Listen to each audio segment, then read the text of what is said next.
La plupart d'entre nous commencent le jardinage avec une image très spécifique en tête. Vous imaginez marcher vers une rangée luxuriante de plantes vertes et simplement cueillir votre dîner. Mais la réalité vous frappe généralement quelque part à la mi-juillet. Vous vous retrouvez debout dans l'allée, fatigué après une longue journée de travail, tenant un tuyau d'arrosage. Vous restez là pendant 20 ou 30 minutes pendant que les moustiques vous piquent les chevilles, regardant l'eau éclabousser la terre. Elle se transforme en boue, remonte et s'écoule sur le côté. Vous avez l'impression de faire ce qu'il faut. Cela ressemble à une responsabilité. Mais si vous regardez attentivement, cette eau ne va pas là où vous le pensez. Dès que vous coupez le robinet, le compte à rebours commence. Le soleil d'été et le vent commencent immédiatement à retirer cette humidité du sol. Dès le lendemain après-midi, le sol est croûté et de nouveau sec. Vous êtes coincé dans un cycle qui exige votre présence chaque jour. Vous ne pouvez pas partir pour un week-end de camping en famille sans vous inquiéter. Vous ne pouvez pas tomber malade. Vous avez construit un système entièrement dépendant de votre travail constant. Et le pire, c'est que malgré toute cette eau et tout ce temps passé debout, vos plantes semblent souvent encore stressées. Elles se fanent quand le soleil est haut. Leurs racines restent superficielles parce que c'est là que se trouve l'eau, juste au-dessus, là où elle s'évapore le plus vite. Ce n'est pas un manque d'effort. Vous travaillez dur.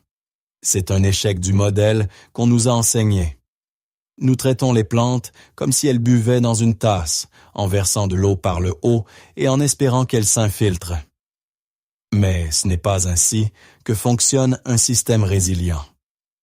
Dans la nature, personne n'arrose le vieux chêne ou la prairie sauvage. Ils survivent aux sécheresses parce qu'ils ne dépendent pas des arrosages de surface. Ils comptent sur l'humidité profonde, retenue dans la terre, disponible quand ils en ont besoin. Nous devons cesser de lutter contre la gravité et l'évaporation. Nous devons cesser d'arroser la terre en surface et commencer à réfléchir à la manière de retenir l'eau en dessous. La solution à cet épuisement n'est pas d'acheter un meilleur tuyau ou de se lever plus tôt.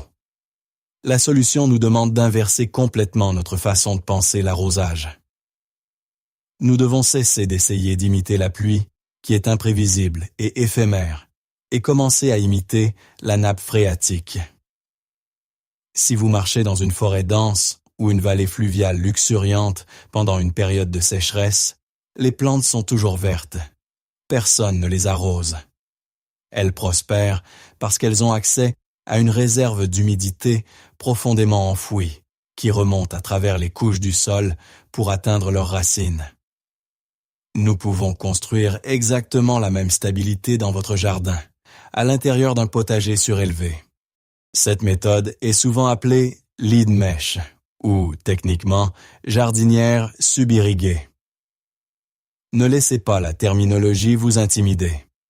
Ce n'est pas une machine de haute technologie et cela ne nécessite ni électricité ni pompe. C'est une approche structurelle du jardinage qui repose sur la physique de base plutôt que sur votre travail quotidien. Le concept est simple. Au lieu de remplir entièrement une jardinière de terre et de verser de l'eau par le haut, nous construisons un réservoir d'eau dédié tout au fond de la jardinière. Au-dessus de ce réservoir, nous plaçons notre terre. La magie opère dans la connexion entre les deux. Pensez-y comme à une serviette en papier. Si vous trempez juste le coin d'une serviette en papier dans un verre d'eau, l'humidité monte. Elle défie la gravité. Elle se propage vers le haut jusqu'à ce que toute la serviette soit humide. Le sol fait exactement la même chose si vous lui donnez les bonnes conditions, en créant une chambre d'eau au fond de votre potager et en la connectant au sol au-dessus. La terre s'arrose essentiellement elle-même. L'humidité monte régulièrement et uniformément, saturant le sol de bas en haut. Le premier pouce de votre jardin peut sembler sec comme un os, empêchant les mauvaises herbes de germer. Mais si vous enfoncez votre doigt de 5 centimètres, vous sentirez l'humidité fraîche et constante dont les plantes ont désespérément besoin. Cela change entièrement votre rôle dans le jardin. Vous n'êtes plus l'arroseur quotidien. Vous devenez le gestionnaire du réservoir. Vous n'estimez plus la quantité d'eau dont les plantes ont besoin aujourd'hui. Les plantes prennent exactement ce dont elles ont besoin quand elles en ont besoin. S'il fait une journée torride à 32 degrés Celsius, la physique de l'évaporation et de la consommation tirera simplement plus d'eau vers le haut de la mèche. S'il fait nuageux et frais, l'eau reste dans le réservoir en attente. Vous construisez un système qui s'autorégule, vous donnant la liberté de vous absenter sans retrouver un cimetière de légumes flétris. Pour construire cela, vous n'avez pas besoin d'un diplôme d'ingénieur. Et vous n'avez certainement pas besoin de l'un de ces kits en plastique coûteux vendus en ligne. Vous pouvez construire un lit de mèche avec presque tout ce qui retient l'eau. J'en ai vu fait à partir de vieilles auges à bétail, de conteneurs intermédiaires en vrac ou de simples caisses en bois doublées de plastique pour bassin. Le conteneur lui-même n'est pas aussi important que ce qu'il contient. Vous construisez essentiellement un faux fond. La première étape est de créer le réservoir. C'est l'espace tout au fond du lit où l'eau va reposer.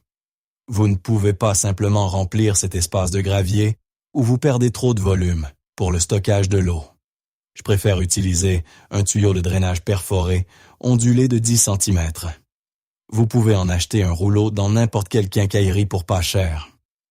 Vous coupez des longueurs de ce tuyau et les posez côte à côte au fond de votre boîte doublée, remplissant tout cet espace inférieur. Ces tuyaux créent un grand vide qui retient des dizaines de litres d'eau, mais ils sont suffisamment solides pour supporter le poids de la terre qui sera placée dessus. Une fois vos tuyaux en place, il vous faut une barrière. Si vous vous contentiez de déverser la terre maintenant, elle s'infiltrerait dans les tuyaux, se transformerait en boue et bloquerait tout le système. Vous avez besoin d'un morceau de tissu paysager de bonne qualité ou de géotextile. Vous posez ce tissu sur les tuyaux et le faites remonter de quelques centimètres sur les côtés de la boîte. Ce tissu était le gardien. Il laisse l'eau monter et les racines descendre, mais il maintient la structure du sol séparée du réservoir d'eau. Avant d'ajouter un seul coup de pelle de terre, il y a un mécanisme de sécurité essentiel que vous devez installer, le drain de trop-plein. Il s'agit simplement d'un petit atrou percé sur le côté de votre boîte, juste au niveau supérieur de vos tuyaux de réservoir. Si vous utilisez un tuyau de 10 cm, vous percez le trou à 10 cm. Ce petit trou garantit que vous ne noierez jamais vos plantes. Lorsqu'un violent orage d'été déverse 7 cm de pluie sur votre jardin, l'excès d'eau s'infiltre, remplit le réservoir et s'écoule simplement par le trou de trop-plein. Le niveau d'eau ne peut jamais dépasser la marque des 10 cm. Vos racines ont toujours de l'air et elles ont toujours de l'eau. Vous avez mécaniquement éliminé le risque de surarrosage. Nous arrivons maintenant au moteur de tout le système. C'est là que la physique de la Terre prend le relais, mais seulement si vous l'installez correctement. C'est aussi l'étape où je vois la plupart des gens bien intentionnés échouer. L'instinct est d'économiser de l'argent en allant dans le jardin, en déterrant la terre native et en la jetant dans la boîte. Vous devez résister à cette envie. La terre de jardin, surtout si elle contient de l'argile, est trop lourde pour cela. Dans un récipient fermé, elle se compacte. Elle se transforme en un bloc de boue dense qui étouffe les racines et refuse de faire monter l'eau. Pour qu'un lit de mèche fonctionne, nous ne construisons pas une parcelle de jardin. Nous construisons une éponge géante. Nous avons besoin d'un mélange de terre suffisamment léger pour retenir l'air, mais suffisamment absorbant pour aspirer l'eau contre la gravité. Je n'achète pas de mélange coûteux en sac au centre de jardinage. Je fabrique le mien et la recette est simple. C'est environ 1/3 de tourbe de sphaigne ou de fibre de coco. C'est votre matériau éponge. C'est 1/3 de vermiculite ou de perlite grossière. C'est votre circulation d'air. Et c'est 1/3 de bon compost riche. C'est la nourriture pour vos plantes. Lorsque vous mélangez ces éléments, vous obtenez un médium léger et moelleux dans vos mains. Il ne croûte pas, il accueille l'eau. Le moment critique se produit lorsque vous commencez à remplir la boîte. Vous ne pouvez pas simplement déverser la terre sur le tissu et partir. Vous devez établir la connexion. Selon la façon dont vous avez disposé vos tuyaux de drainage, il devrait y avoir des espaces entre eux. Ou peut-être avez-vous laissé les coins de la boîte vides de tuyaux. Vous devez prendre votre mélange de terre et le tasser fermement dans ces espaces, jusqu'au fond du réservoir. Vous construisez essentiellement des pattes de terre qui se tiendront directement dans l'eau. Pensez à la mèche d'une lampe à huile. Ces colonnes de terre tassées reposent dans le réservoir d'eau. Grâce à la tourbe de sphaigne et à la vermiculite, l'eau s'accroche aux particules de terre et commence à grimper. Elle remonte ses pattes de terre, passe à travers la barrière de tissu et se répand horizontalement à travers le reste du lit. Elle monte, défiant la gravité, simplement parce que le sol est conçu pour la retenir. Vous avez maintenant créé une colonne d'humidité continue. L'eau ne se contente plus de rester au fond. Elle monte activement pour rencontrer les racines, garantissant que le sol reste frais et humide, même lorsque l'air extérieur est sec et chaud. Voyons à quoi ressemble et se ressent une saison de croissance une fois que vous avez construit ce système. Cela commence comme n'importe quelle autre année de jardinage. Vous plantez vos tomates, vos poivrons ou vos légumes-feuilles au printemps. Pendant les 10 premiers jours, ou peut-être 2 semaines, vous devez arroser par le haut, comme vous l'avez toujours fait. C'est simplement pour que les jeunes plants s'installent et restent en vie pendant que leurs racines se réveillent.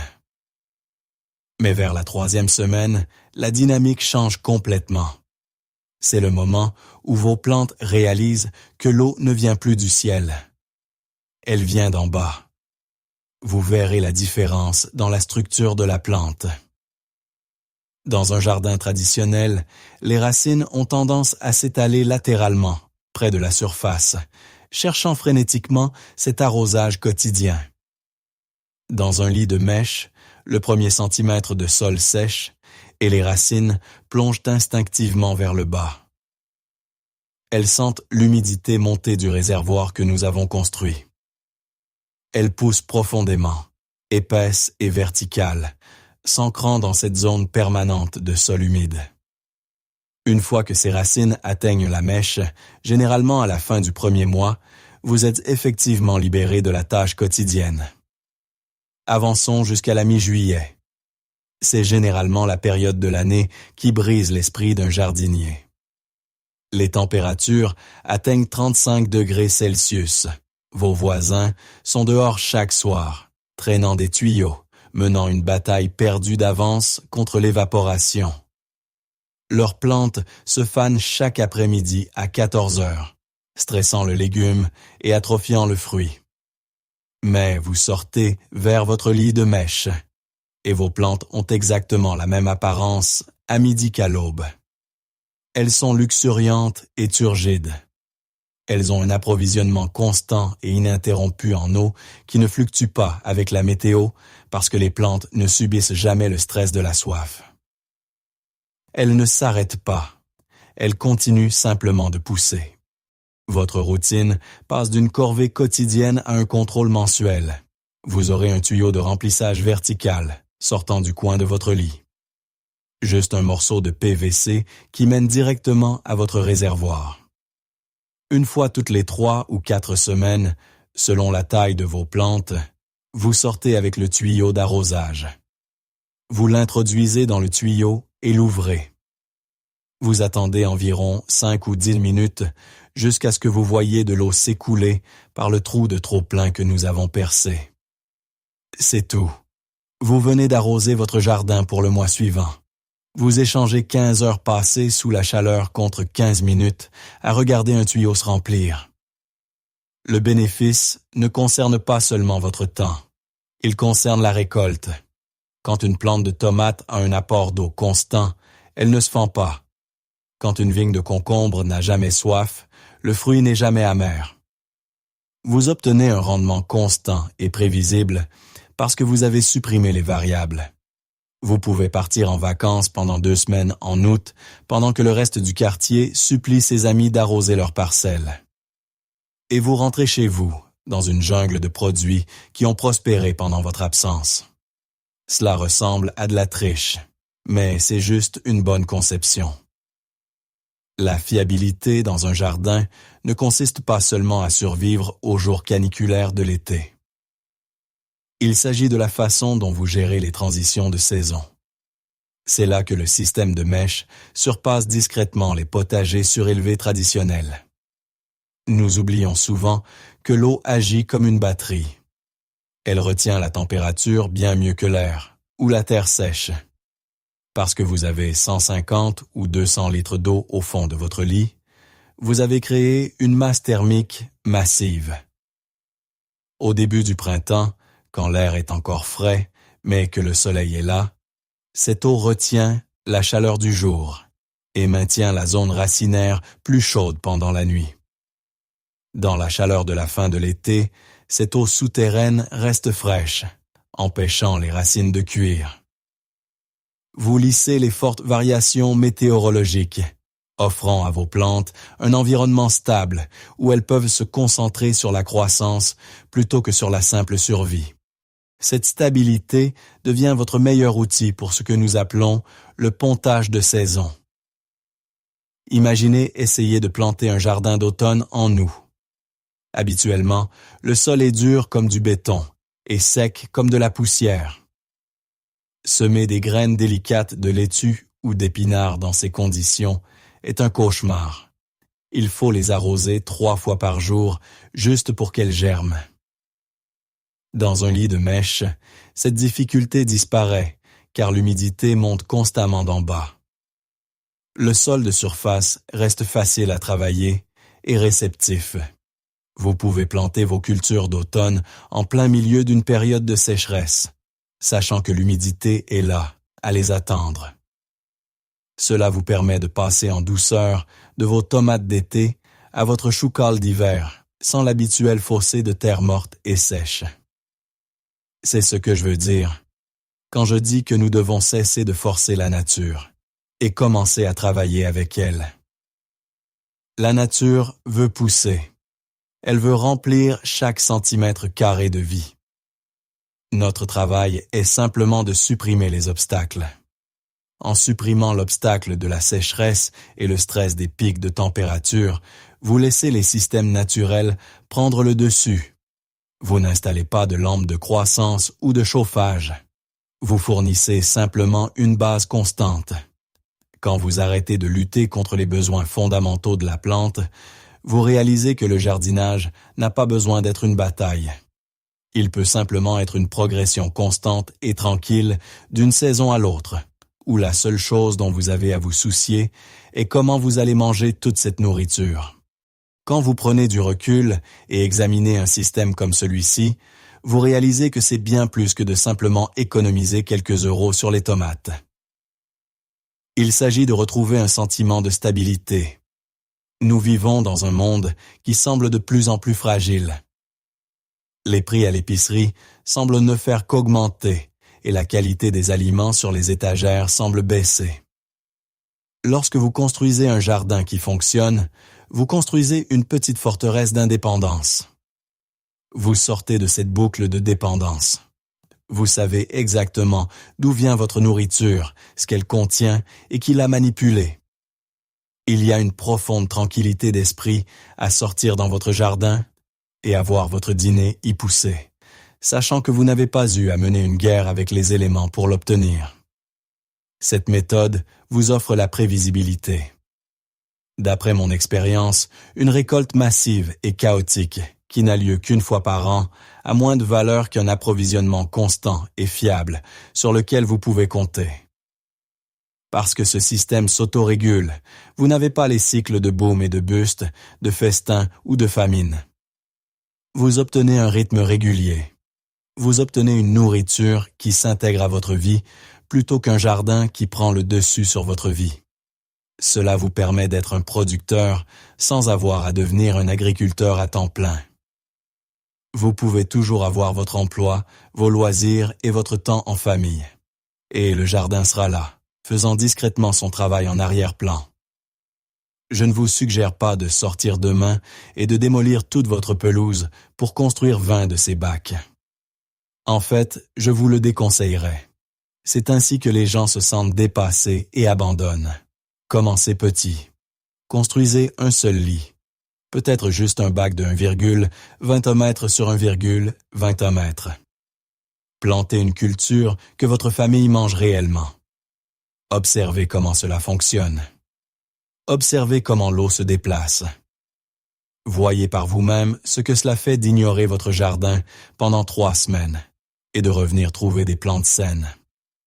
Il n'y a pas de précipitation. Le sol ne va nulle part. Les saisons continueront de tourner. Vous n'avez pas besoin de tout maîtriser cette année. Vous avez juste besoin de changer votre façon de voir le problème. Une fois que vous aurez construit un système réussi, vous ne voudrez plus jamais revenir à l'ancienne façon de lutter. Vous réaliserez que vous n'avez pas besoin de travailler plus dur. Vous aviez juste besoin d'un meilleur plan. Et une fois que vous l'avez, le reste n'était que patience et soleil. Si cette approche du jardinage autonome a changé votre façon de voir votre jardin, veuillez vous abonner et aimer la chaîne. Nous mettons au jour les systèmes naturels et la sagesse historique qui ont été mis de côté. Cultivons ensemble un avenir plus résilient. Le prochain guide vers l'indépendance sera bientôt partagé.